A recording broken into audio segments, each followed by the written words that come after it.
So I know this deck looks really funny, but like I think this deck is actually the ideal way to play Neos and character duels. So the whole idea is that because the main game plan of the Neos deck doesn't use the normal summon, because what you do is you literally just activate Neos Fusion and go to battle. You can use your normal summon on Cyber Dragon Core, and this card can search Cybernetic Overflow when it is summoned, and this trap is like one of the best traps in the entire format. It just destroys cards without targeting, and even with only one single Cyber Dragon Core as the target for Overflow, it's still really good. Popping one card without targeting is still a really good effect on a trap in a low power format like character duels. And you might think that Overflow is a pretty bad brick to draw, but because of how Neos Fusion works, you can use it to fusion summon Brave Neos by sending a copy of Cyber Dragon Core. So even if you draw Overflow without drawing Cyber Dragon Core, you can still have it active by using Neos Fusion to dump Cyber Dragon Core. So it's basically just like 5 more really good back row that the deck can play, basically.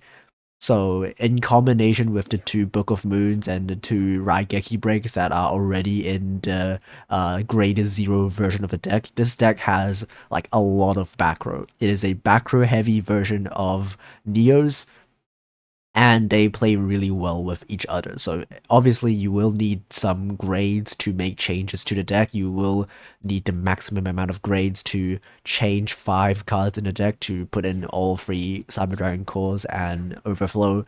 But I definitely think that these are really good changes that kind of help the deck improve. Like the deck always had the weakness of having really bad matchups, especially against Dark Magician and other good decks like Automats and Resonators, which have outs to the really big Brave Neos that you usually make. And the Overflows really help you get rid of the threats that would otherwise be really tough for the deck to be facing. So yeah, let's have a look at some replays. So in our first replay, we were playing against one of the really bad matchups of the deck, which is Dark Magician.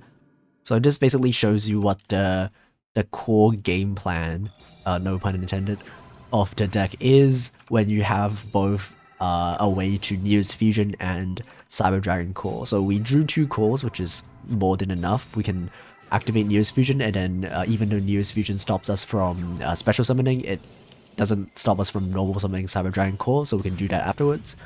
Our opponent will go Circle, we can pop it with Overflow. And then we can summon the second Cyber Dragon Core. We already have the Overflow in our hand, so we can't search anything, but that's okay. Opponent will go Circle again, we'll pop it again. That's as simple as that. So as long as they don't have the Circle on the field, that the Dark Magician deck isn't really that frightening. So now in our next turn, we can just activate a second copy of Neos Fusion and summon another Brave Neos and punch in, and that will be lethal.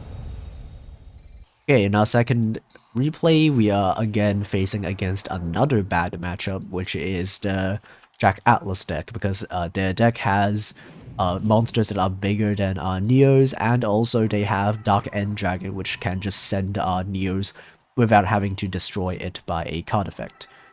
So our hand isn't looking particularly nice. This is an older version of the deck, while I still have 2 Necro Gardeners, because later on, when I was testing with the deck, I replaced one of them with a second Overflow. Opponent will be doing the usual red Dragon Archfiend combo. They're gonna make a really big guy, but we do have a Raigeki break which we can use to destroy it.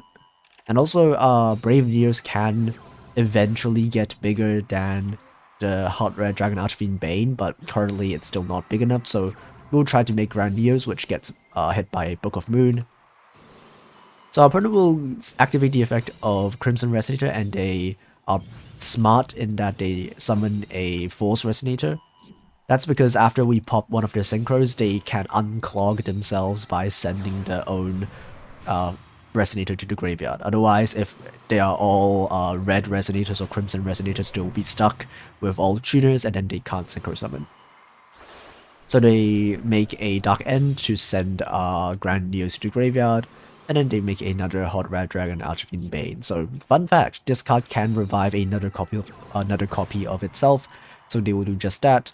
Having two 3500 attack monster is pretty rough for us, especially now that we don't have anything on the field, but we can make this work by eventually having enough attack to beat over the Archfiend Bane. So we're going to send a copy of Cyber Dragon Core as part of the material so that if we draw Overflow later, we have a target for us to banish. And also 3500 attack is barely enough to beat over our opponent's monster, and we can just protect ourselves from being destroyed by banishing Neo's Fusion so that we don't die when we crash. And then we can activate a second Neo's Fusion now, and that boosts our monster's attack over 3500, so we can now safely beat over our opponent's two monsters. And now we are putting our opponent in a really bad position because they are pretty much out of gas. As you can see, they only have 3 cards left in the extra deck. They used both of their level 10 synchros, they used the Red Dragon Archfiend, they used up one of their Dark Ends.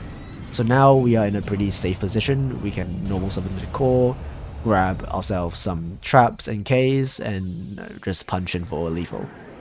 So yeah, pretty fun deck.